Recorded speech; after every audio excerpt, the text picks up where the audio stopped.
Οι ταινίες που βλέπουμε μοιάζουν κάπως έτσι. Όμως πριν πάμε σε αυτό το σημείο ήμασταν. Εδώ. Πάρτε για παράδειγμα το Toy Story. Εμείς ξέρουμε αυτό το κομμάτι. Πριν όμως φτάσουμε εκεί, οι animators έπρεπε να φτιάξουν το αρχικό σχέδιο, το οποίο είναι πρώτα σε χαρτί και μετά σε 3D.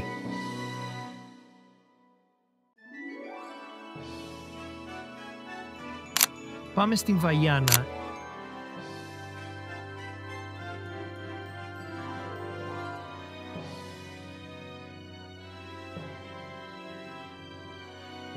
Εδώ βλέπουμε πως οι animators τραβάνε βίντεο τον εαυτό τους ώστε να εντοπίσουν την κίνηση και να την αποδώσουν στο Animaton.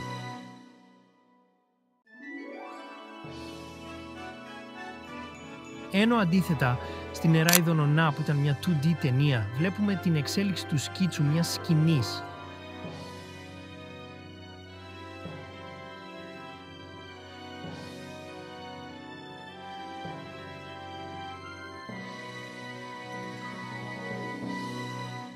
Το Coco είναι πραγματικό από τα αγαπημένα μου που θα δούμε σήμερα και δείχνει ότι πραγματικά υπάρχει εξέλιξη και σου δείχνει πως φτιάχνεται μια ταινία animation.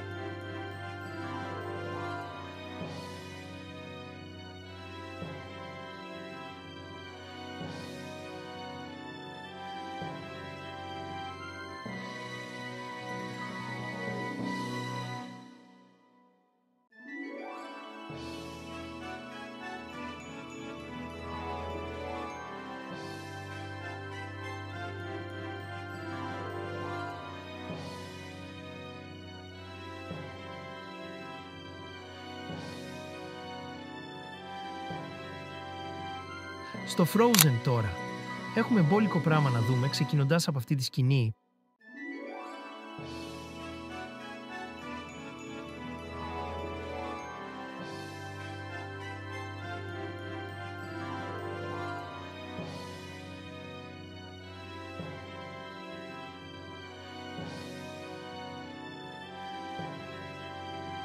Πάμε στην επόμενη.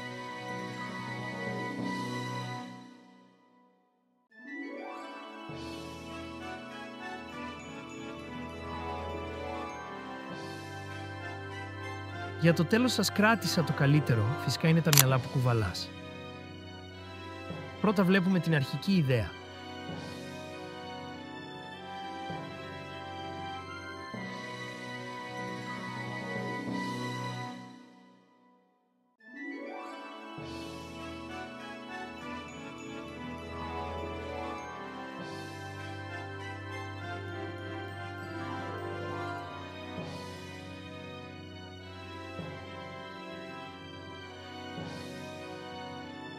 Μετά το animation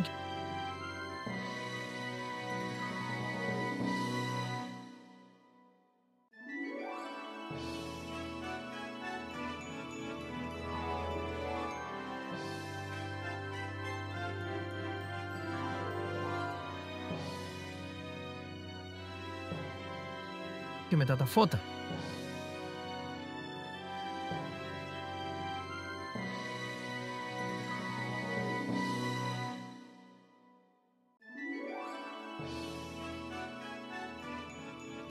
Τα λέμε αύριο.